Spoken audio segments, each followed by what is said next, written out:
Prime Minister Benjamin Netanyahu apologized to Turkey. But we will never apologize for defending ourselves.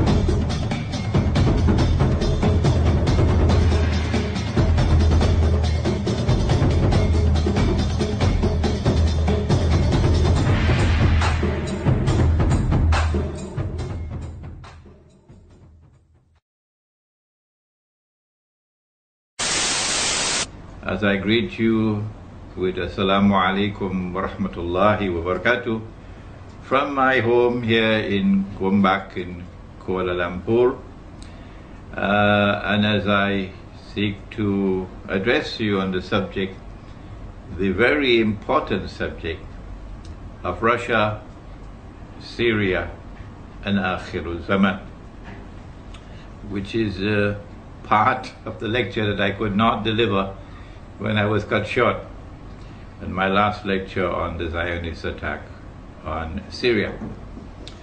That lecture on the Zionist attack on Syria has provoked such a sorry response from so many who have chosen to comment on YouTube to the lecture. Some of the comments frivolous, some of the comments vulgar, and some of the comments otherwise sinful, that I have been forced to now take certain steps in order to restore conformity, or an effort to restore conformity with the norm given in the Quran, where Allah says, "Ba'da'udhu billahi minash shaitanir rajim, qulu linnasi husna." When you speak, when you write, when you address, when you comment, do so in a manner which is becoming.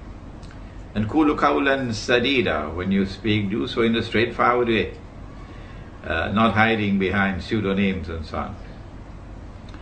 And so that lecture has now forced me to take certain steps. Among them are, number one, that we no longer place the entire lectures, my lectures, on YouTube. We'll only place part of the lecture. And those who want to view the whole lecture will now have to go to a site on the internet that we will inform you of. And on that site, not only would you be able to comment, but we want to ensure that your comments are serious comments, scholarly comments, other than, of course, questions that are posed. And when we find comments which are vulgar and undesirable and frivolous, we simply delete them, block them, so that those who come to look at the comment section would have an experience that would be beneficial for them and intellectually stimulating. We don't want to block those who are critical of my views. Oh no, not at all. I am not of that kind, to say don't listen to others, listen only to me. Not at all. We would want you to offer your critical comments when you differ with me, because many times I benefit from your critical comments. And when you point out to me that I've made a mistake, and you have convinced me that I'm a mistake, I pray I've made a mistake. I pray that Allah may bless you, and I take immediate steps to correct myself. I've done that in the past. And so you'll be able to make comments, but they'll be monitored. And more than that, although I'm so busy, I've not written anything on my book on Dajjal for more than 2 years now, not even one sentence. I'm still going to try to take time out to participate in the comments on my lectures, to respond to views expressed by others, to respond to questions, but I'll do so from time to time, not every day.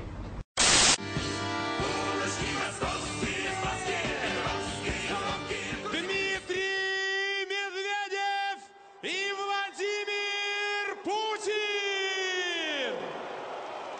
Спасибо всем, кто сказал «да» великой России. Я вас спросил однажды, мы победим?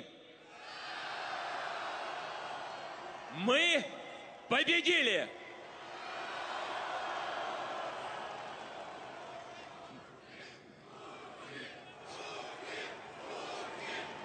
Мы победили в открытой и честной борьбе. Но это были не только выборы президента России. Это был очень важный тест для всех нас, для всего нашего народа. Мы показали, что нам действительно никто ничего не может навязать. Никто и ничего. Мы показали, что наши люди действительно в состоянии легко отличить желание к новизне, к обновлению от политических провокаций, которые ставят перед собой только одну цель – развалить российскую государственность и узурпировать власть. Мы победили сегодня, и благодаря подавляющей поддержке подавляющего большинства наших избирателей одержали чистую победу. Мы будем работать честно и напряженно. Мы добьемся успехов. И мы призываем всех объединиться вокруг интересов нашего народа и нашей Родины. Я обещал вам, что мы победим. Мы победили! Слава России!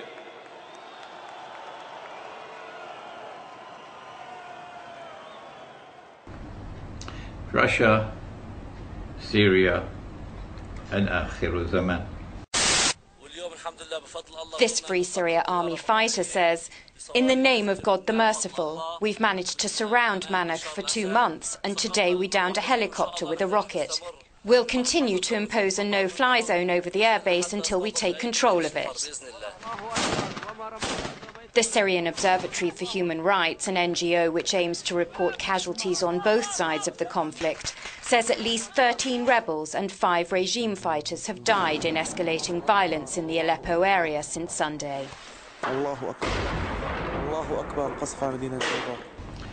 There are many ways in which we can approach the subject of the Zionist attack on Syria. In my last lecture, I attempted to examine the validity of the view that a jihad is being waged in Syria. And I used the verses of the Quran to establish that you cannot wage a jihad with assistance from the enemies of Islam, with assistance from those from whom you are prohibited by the Quran from accepting assistance. I used Surah Al-Ma'idah, verse number 51, to point out that the Judeo-Christian alliance, which today is the Zionist Judeo-Christian alliance, which has NATO as its military arm, and Saudi Arabia and Qatar and Libya and Turkey as able and willing and enthusiastic members of that supporting and that NATO alliance, clients of the Zionist Judeo-Christian alliance, are actively supporting and funding and training people who are going into Syria to wage that so-called jihad. You should not be angry with me. No, when I point out that this cannot be a valid jihad, when support is coming from these people, weapons are coming from these people, financing is coming from the US Congress, openly, from France, from Britain, openly, they're doing it openly. And if you accept that support and that help and those weapons and so on, you cannot be waging a valid jihad. Don't be angry with me, this is facts. These are facts that I'm mentioning. The United States has decided that given the stakes, the President will now extend food and medical supplies to the opposition, including to the Syrian opposition's Supreme Military Council. So there will be direct assistance to them, though non-lethal. But then there are those who say we are not at all in any way connected with these Zionists, Saudi Zionists and Qatar Zionists and Libyan Zionists and Turkey's NATO ally, Turkey the NATO ally. We do not accept weapons from them. We do not accept money from them. We do not accept any help from them.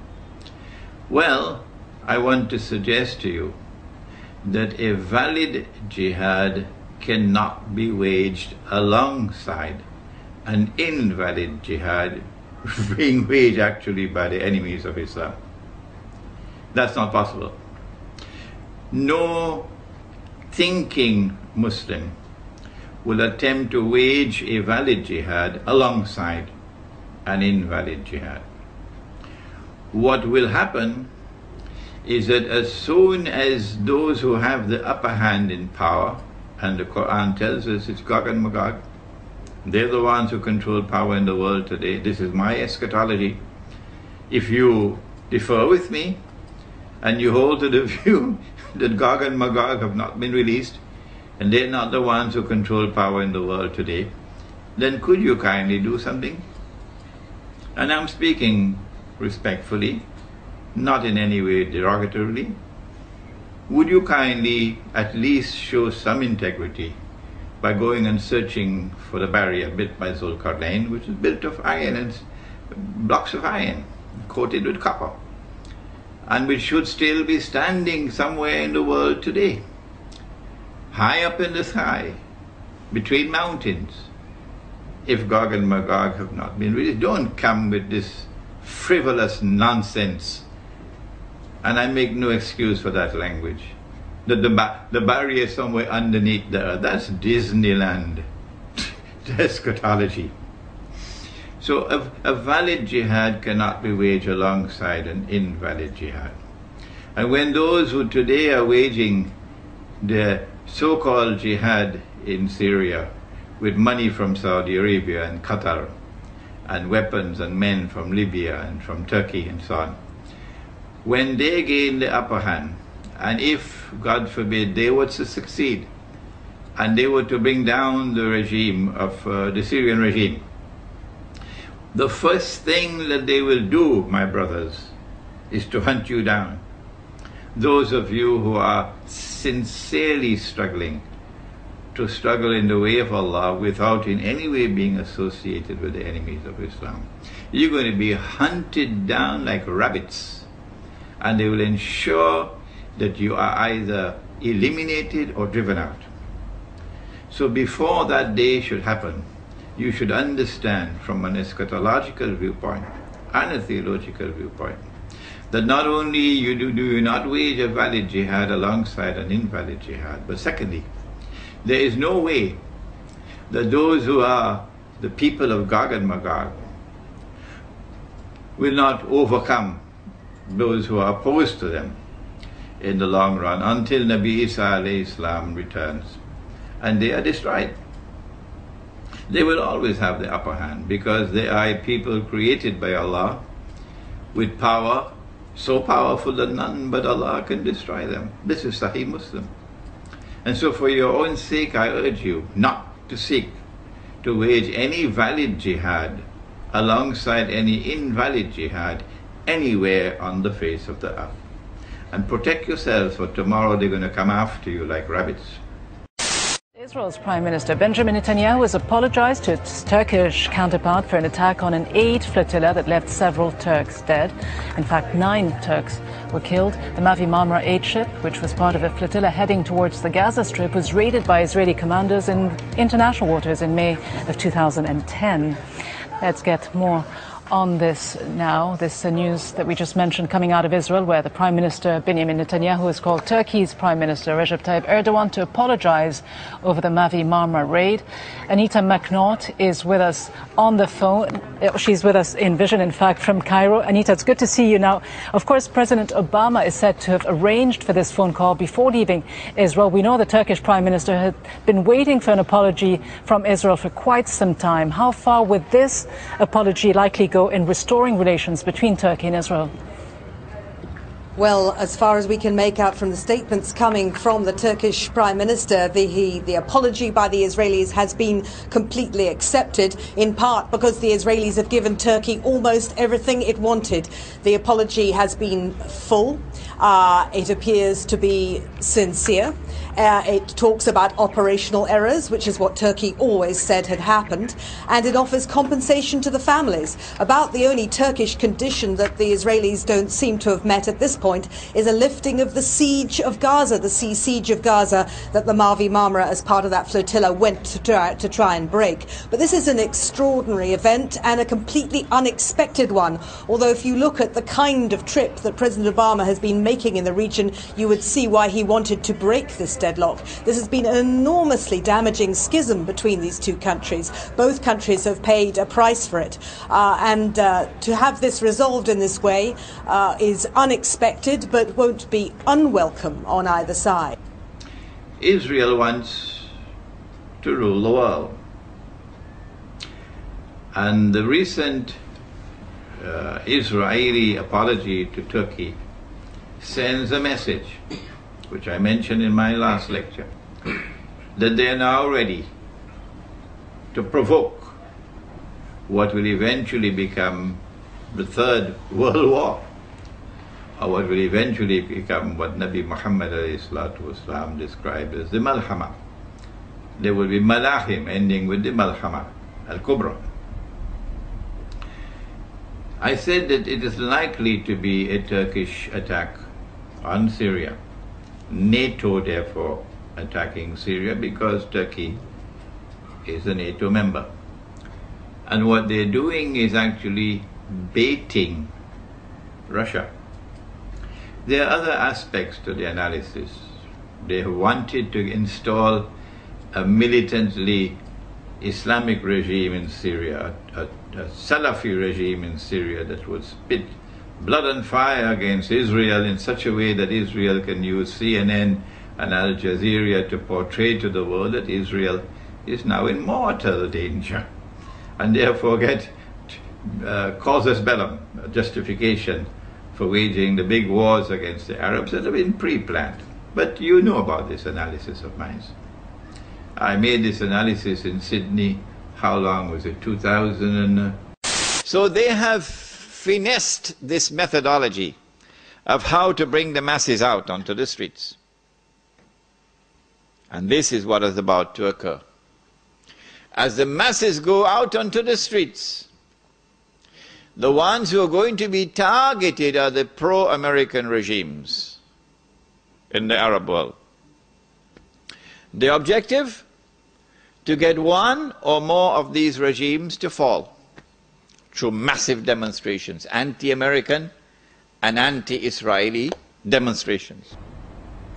So in addition to that, what they're doing is baiting Russia.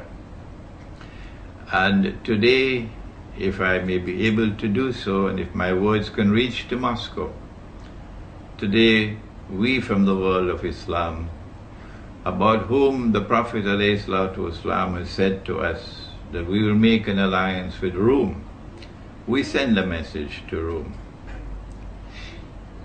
They're probably going to bait Russia with an attempt to slaughter the Christians of Syria. In the same way that one Sheikh, an elderly 84-year-old man, was shamefully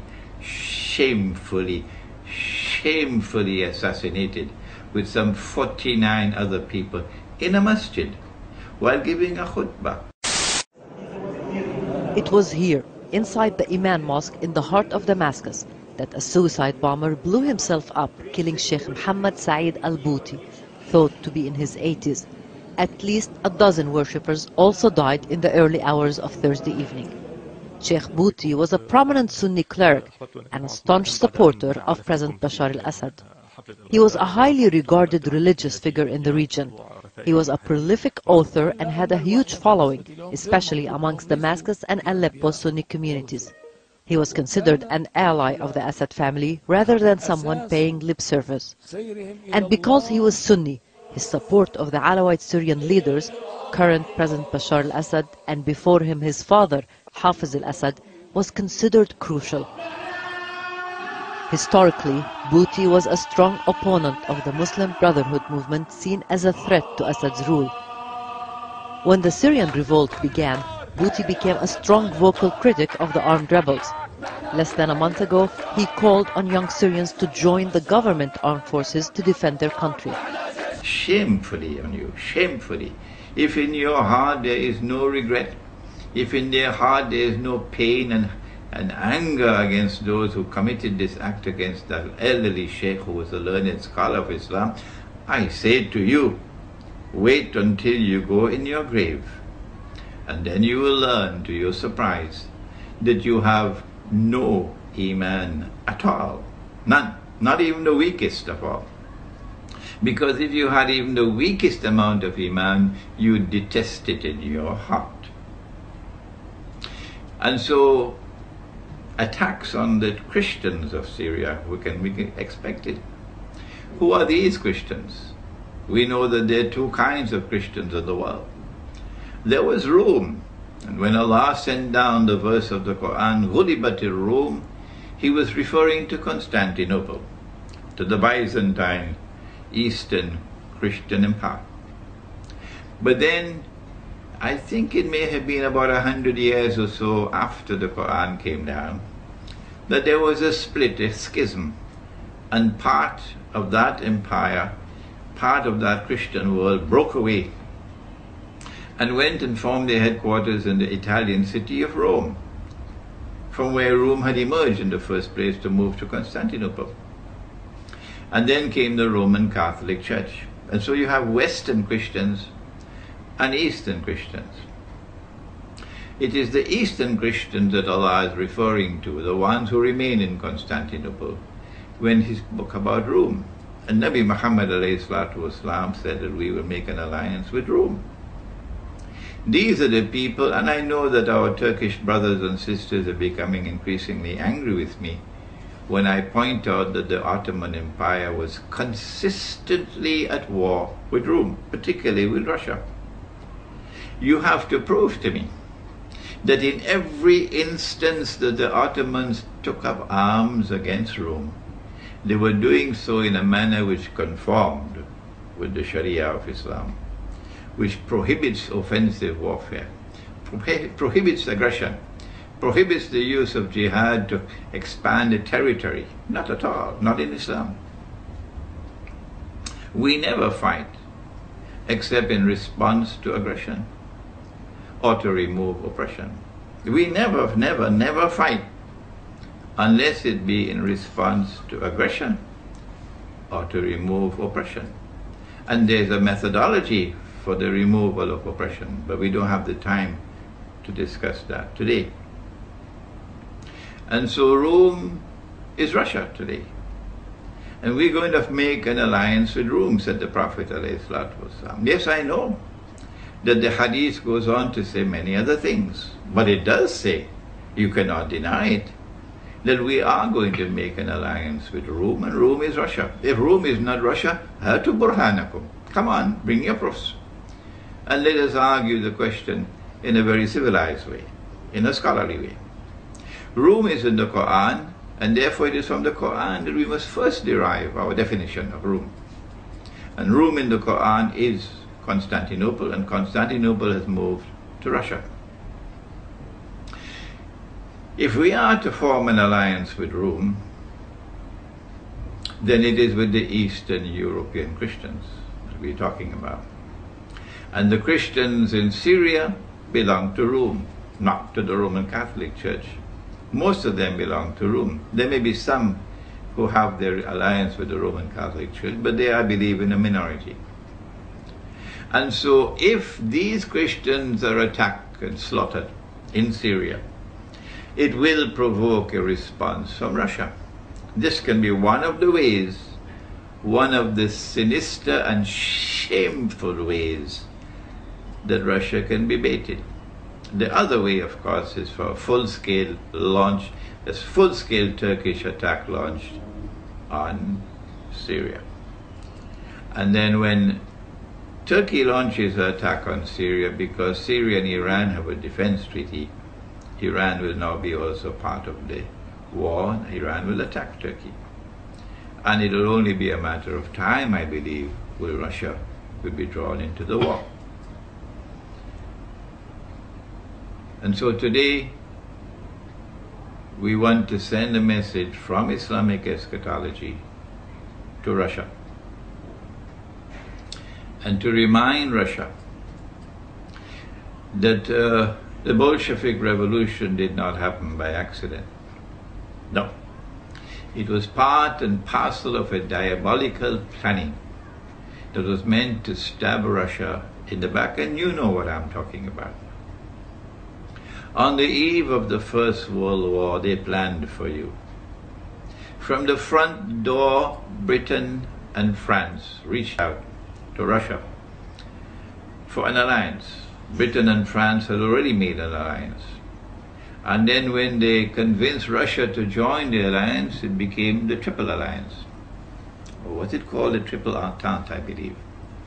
After the assassination of Archduke Franz Ferdinand, Austria-Hungary declared war on Serbia in an effort to exert control over the Balkans. What was supposed to be a short and limited war between two countries having a dispute quickly escalated into a conflict few could have expected. At this time, Serbia enjoyed an alliance with powerful Russia. Because of this, the Austro-Hungarian government looked to their German ally for support in the case that Russia should become involved. Sure enough, after mobilizing its army in defense of Serbia, Germany declared war on Russia on August 1, 1914. However, as well as a fight with Russia, Germany and Austria-Hungary were also up against the rest of the Triple Entente. The Triple Entente was the name given to the alliance between France, the United Kingdom, and Russia. By August 4, 1914, all three countries of the Triple Entente had declared war on Germany, and by extension were also at war with Austria-Hungary. When the United Kingdom entered the war, her colonies and dominions all became involved to different degrees. This brought Australia, Canada, India,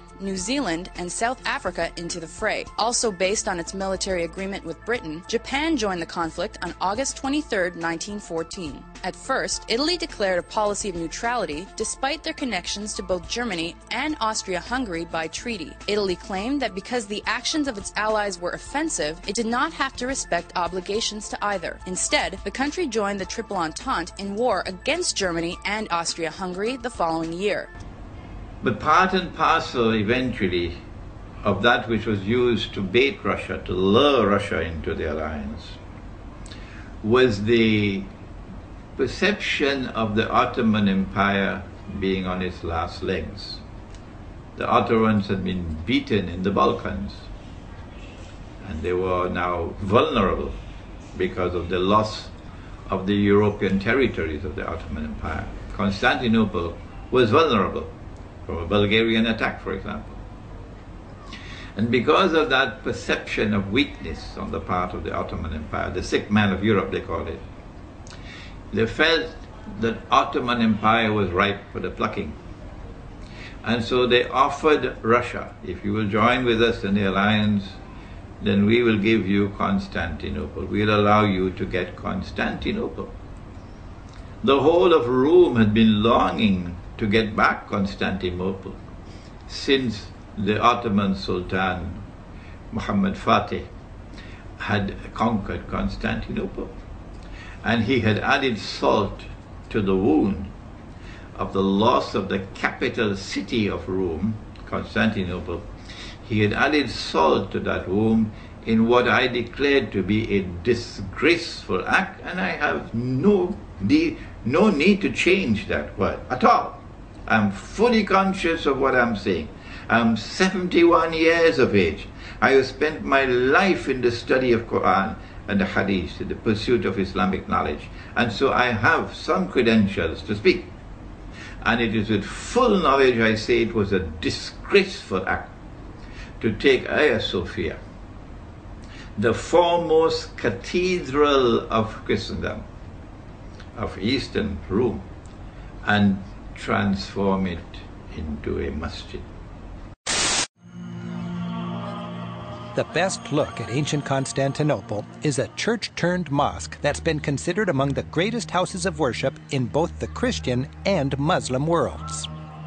Hagia Sophia, the great church of Constantinople.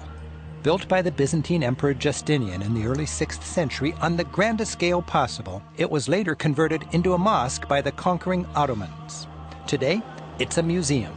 Hagia Sophia, which marks the high point of Byzantine architecture, is the pinnacle of that society's 6th century glory days. Disgraceful. And so that added salt to the wound. It created hatred in Eastern Europe and Russia, eternal hatred for Islam when you did such a thing. It's like a stab in the very heart of Eastern Europe, Rome. This is what they did. And so when Russia was offered Constantinople by Britain and France on the eve of the First World War, the Russians were very pleased to accept that offer. And then the First World War commenced on cue, as though it was pre-planned. In fact, it was pre-planned. When they had offered to you Constantinople through the front door, Russia, are you listening? Guess what they did through the back door? These people who are duplicitous in their conduct, who are deceptive, who speak with forked tongues. And Russia, remember that Israel has a PhD in deception. And Israel is going to act in precisely the same way that Britain and France acted. What they did was to attack Russia from the back door when the Russian troops were very close to Constantinople. The reason for the change of heart was 1915's secret Treaty of London, which promised Italy significant territorial gains at Austria-Hungary's expense after the war had finished. The Ottoman Empire was pulled into the conflict after harboring German ships that went on to attack a Russian port. And then, in order to prevent Russia from taking Constantinople, which they had offered you through the front door, what they did was to plan and to execute the Bolshevik Revolution the way that they planned and executed 9/11. There is research to be done, but I guess the Russians already know what I'm talking about. Eastern Europe knows already what I'm talking about. The connection, for example, between Wall Street and the Bolshevik Revolution. The connection, for example, between the Americans and the Siberian Railway to ensure that the Russian regime would not have the use of the Siberian Railway, and that the Bolsheviks would be able to use the railway to bring in troops and men. Well, I'd like to get a little bit into the background of the financing of Bolshevism, because I think this is vitally important. And we can go back to the period after the Second Revolution, which was in October and November of 1917. The initial financing of Lenin's movement, how did it tie into the American corporations? Was there any American involvement in that period between 1917 and 1918 when Bolshevism was just beginning to get a foothold in Russia? Yes, there were several incidents. The most important is one involving Colonel William Boyce Thompson, who was the largest shareholder in the Chase Bank, which of course today is Chase Manhattan Bank. And I published in one of my books a copy of a cablegram which transferred funds from New York to Petrograd in December 1917, $1 million to be precise. And Colonel Thompson made the statement later that this $1 million was given to the Bolsheviks to consolidate. They had just begun to take over Russia. They only controlled Moscow and Petrograd at that time to aid the control that the Bolsheviks were extending in Russia. This is a very clear case. $1 million, American funds transferred through an American Wall Street intermediary to the Bolsheviks. And didn't you publish that document here in Wall Street and the Rise of Bolshevism? I published two statements. One is a copy of the cablegram, and the other is a copy of the news clip of the statement made by Colonel Thompson at that time that he had made this contribution. Now, why would an American capitalist, an American financier, help to aid Bolshevism? The only answer, and of course this puzzled me for years, you know, why? Because we understand there to be an opposition. And the only answer I can come to is one of captive markets. The United States did not want another United States in the world. And of course, if you look at the world map, Russia is 2 or 3 times larger than the United States. Imagine this as another United States, as another competitor to the United States. What the United States wanted, or Wall Street wanted, was a captive market.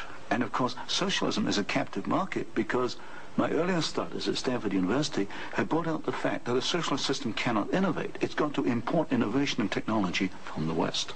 And so I think the aim behind this was to encourage the development of Marxism and other types of socialism, because this would give these Wall Street bankers control of a world market, a captive market. So the Bolshevik Revolution took place at the time when it did, I believe in October 1917, in order to prevent Russia, Rome, from getting Constantinople. This was their duplicitous conduct. This was the double standards. This was the forked tongue. And Russia, you should beware now, because we are on the verge of another world war. And they would attempt to deceive you one more time. I believe the heart of the deception this time will not be France, will not be England, will not be the United States. It will be Israel. When they brought about the Bolshevik Revolution, they did it not only to prevent Russia from getting Constantinople, but for a second reason as well. The Bolshevik Revolution led in 1922 to the creation of the Soviet Union, into the communist ideology. Communism was not created by a schoolboy. Communism is not schoolboy economics. Not at all. The communist socialist economic theories were very, very, very skillfully constructed. Can you tell us about the 5-year plans and the part that the major American corporations, major world corporations played in building up the Soviet Union? Well, there are 2 separate phases here. The new economic policy was started in 1923 by Lenin, and I found, and I published this in my first book from Stanford, that every single Russian industry was rebuilt or restarted by foreign corporations, mostly German, British, French, and American. By 1928, Russia was back to approximately its 1913 industrial output. And at that point, she began to think of these grandiose 5-year plans. And in 1928, Gosplan, which is the Russian government planning commission, actually designed an initial 5-year plan, but this was thrown out. It was inadequate, and American corporations were brought into Russia. And the first 5-year plan and the second 5-year plan were actually designed in the United States by American corporations. It brought about what may be described as more egalitarianism in the economy. For example, the gap between the rich and the poor was brought down, made so small. The Russians today must be looking back at the days of the Soviet Union with nostalgia, because today in Russia it's gone so high. The rich are so rich and the poor are so poor. The gap is so high. They did it because there was some merit in the communist or socialist ideology. But they had state control of the economy and a dictatorial regime. And it was an atheist regime. And its mission for which it was constructed was to destroy the Christian foundations of Russian society and of Eastern Christian Europe. And they wanted to do that so that the Western Christian faith would have the upper hand, would dominate. Because the Western Christian faith and the Judeo-Christian alliance always recognized that Rome represented a threat to them. And then look at what happened in the Second World War. Was it an accident that even after Germany had surrendered, They continued the war and then they stopped the war at a certain time. Why did they stop it at that time? Why did they not go forward? The reason why they stopped the war at the time that they did is so that the Soviet Union would have total control over Rome. All of the territories of Eastern Europe, where Rome was located, Eastern Christianity, so that the Soviet Union would continue its oppression of Christianity in that part of the world. And so the Bolshevik Revolution was a stab in the back of Russia. It brought with it certain benefits, but there was poison with it. Like, Al Jazeera. Some things which are very good, but so much of poison. Like, for example, Harun Yahya and all his books. So much of it's so good, but look at what his eschatology teaches you. And so it is very likely we are now on the verge of the big wars. We are at a critical moment in history. And Syria is the center of the chessboard. And it is necessary for the Russian leadership to ensure that they are not deceived. Be careful, be careful, be careful. Because those who are you dealing with have PhDs in deception. One last word. Yes, Syria is the center of the chessboard in Akhir Zaman, or the last age. Yes, indeed, we believe that the three main actors of Akhir Zaman, or the end time, are eventually all going to be in Damascus at the same time. And so the battle for Damascus is at the heart of Akhir Zaman. Imam al-Mahdi will be in the masjid.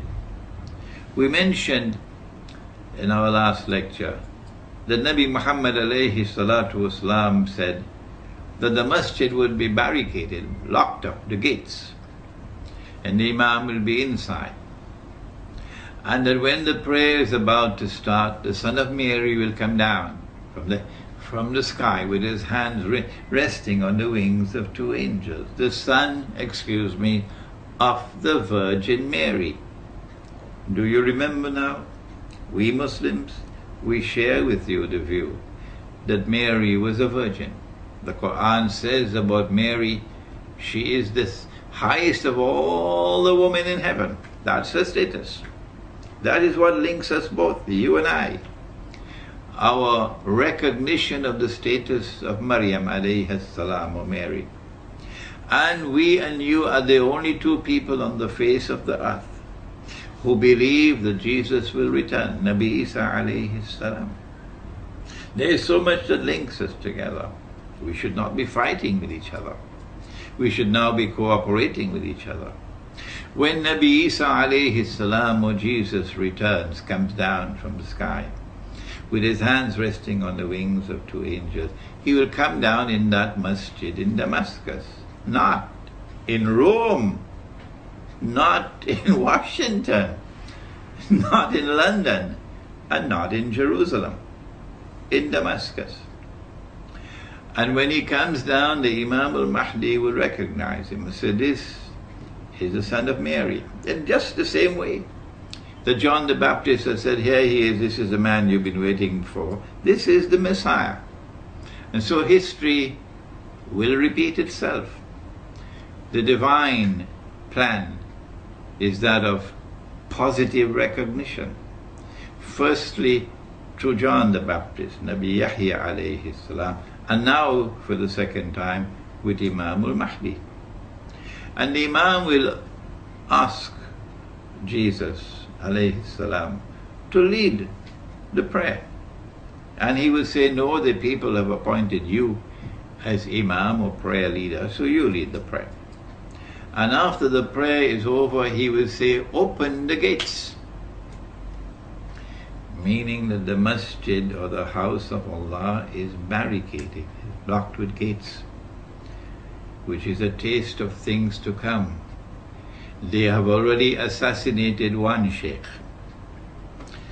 Sheikh Muhammad Saeed Ramadan al-Bhuti rahimahullah, shame on you, shame on you, shame on you for what you did to him, and may Allah grant him the highest heaven, Jannatul Firdaus. Ameen. He is Shaheed, and those who kill him are going to be in the hellfire, because this is not Islam. This is not Islam. And we've just got the report that they beheaded another one and dragged his body through the streets. I do not know as yet if this is a correct report, but it came from the Iranian Press TV, I think it's called. Just came in. If this is also true, then shame on them, shame on them, shame on them.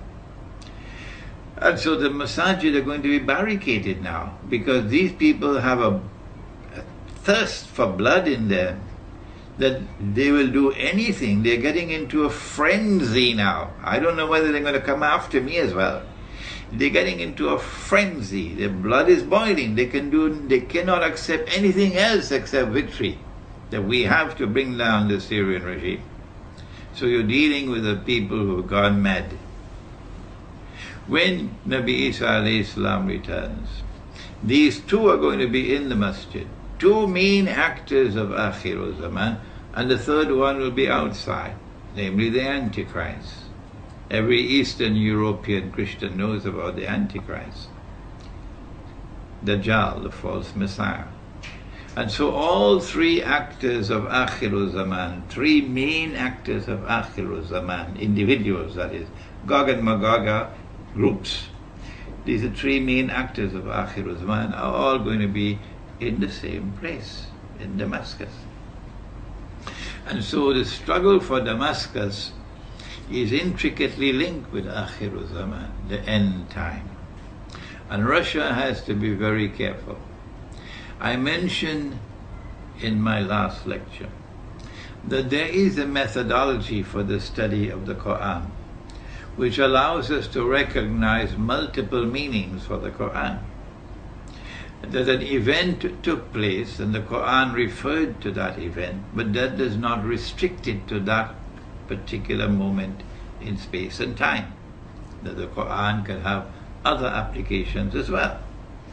And I pointed out to you the verse in which Ibrahim alayhi salam, or Father Abraham, was commanded to sacrifice his son, his only son.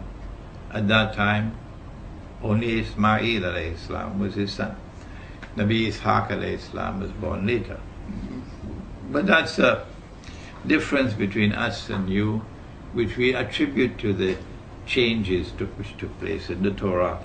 I have a book entitled The Religion of Abraham and the State of Israel, a view from the Quran, in which I have offered a Quranic explanation of these problems that exist between us.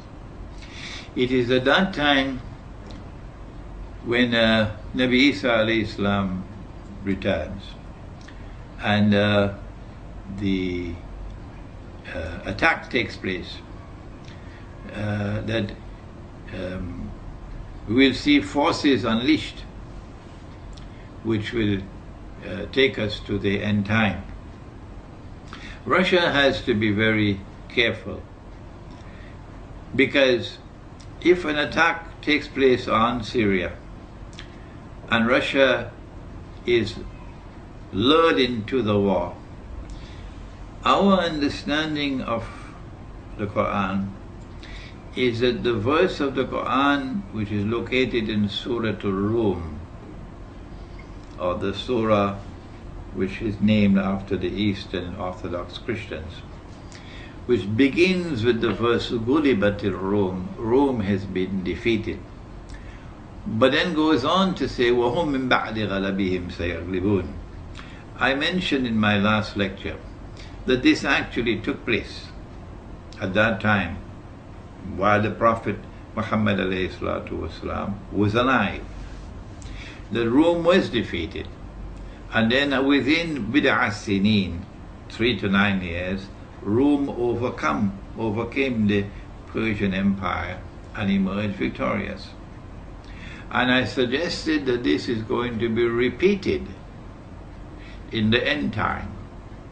that when Russia is baited into this war, which is coming, which is around the corner, while so many of the scholars of Islam are either asleep or drinking Tetari, I don't know why, they will not comment on contemporary affairs using the Quran and the Sunnah. I don't know why. When Russia is baited into this war, and the Russians are ready and willing, when President Vladimir Putin was flying back from the conference in Durban, at 3 o'clock in the morning he gave the order for a naval exercise in the Black Sea. 3 o'clock in the morning. President Vladimir Putin has been watching Russian military maneuvers in the Black Sea region just hours after he ordered the SNAP exercise. Officials in Moscow said the surprise move was to keep personnel on their toes and to test the capabilities of the hardware. But it also sends a powerful military message to Russia's neighbours and the West. The Black Sea coast includes Georgia, Ukraine, Turkey, Bulgaria and Romania. A military spokesman said 36 warships would take part, along with an unspecified number of aircraft, but he didn't say how long the war games would last. Russia's Black Sea Fleet is based in the former Soviet port Sevastopol, a vital stepping-off point for a war against Georgia in 2008. These exercises are in neighbouring Krasnodar. It's perhaps no coincidence that US forces are also in the region, training with Georgian troops on an operation that became an annual event after that conflict. Around 350 US Marines have been helping troops prepare for deployment to Afghanistan, where Georgia has had a contingent since 2004. It underlines Georgia's desire for closer ties with NATO. And Russia is going to be lured into the war. And we are standing at the doorstep now of that great war, which is going to lead to many other wars. The message we have to send to you today, if our interpretation of the Quran is correct, is that you should not be dismayed by any initial setback or defeat. But that if we are correct, that you will eventually overcome the NATO forces. And that victory will come at the time when you join with us in that alliance, and that alliance conquers Constantinople. This is what Prophet Muhammad has prophesied, Allah's blessings be upon him. He has prophesied that we will conquer Constantinople. It is time for Turkish Muslims to listen to me dispassionately. Put aside all your nationalist fervor and listen with thinking intact. That the conquest of Constantinople prophesied by Nabi Muhammad ﷺ has not as yet taken place. It is still to come. And at that time when it comes, and every Turkish Muslim who despises Turkish membership in NATO, which despises Turkish military alliance with Israel, which despises Turkish economic ties with Israel, where we were buying so many weapons from Israel. You despise that, and you are opposed to Zionism. Every Turkish Muslim will on that day join in the army, about which the Prophet said, لَتَفْتَحَنَّ الْقُنْسْتَنْتِنِيَّةَ, you'll most certainly conquer Constantinople. وَلَنِعْمَ الْأَمِيرُ آمِرُهَا, and what a wonderful Amir or commander that will be.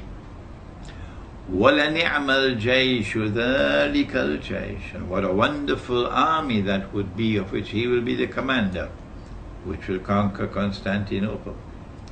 Not only would the Turkish Muslims be members of that armed force which will conquer Constantinople, those Turkish Muslims which despise NATO, but the whole world of Kurd, the Kurdish people who have been oppressed, those Kurds who have been oppressed, and who still, like Salahuddin Ayyubi, have the love of Islam in their hearts. All of them are going to be part of that army, and we'll jointly struggle to liberate Constantinople. The liberation of Constantinople is part and parcel of the grand scenario which will witness Rome being victorious over its enemies.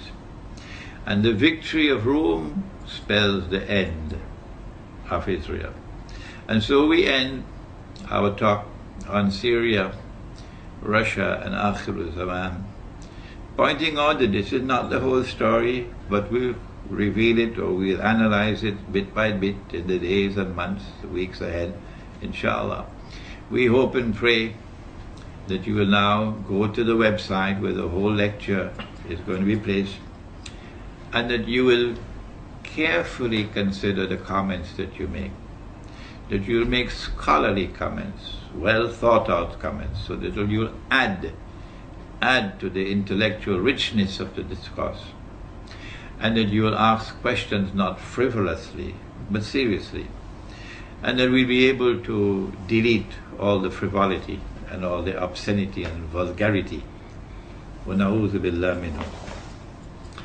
And that, inshallah, I promise you that I will from time to time intervene in the discussion to respond to comments being made, to respond to those who differ with me, and I always benefit from those who differ with me. I never seek to stamp out opinions that are different from mine. Not at all. That's not my way of scholarship.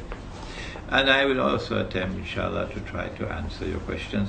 And may Allah bless you all. Assalamu alaikum wa rahmatullahi wa barakatuh.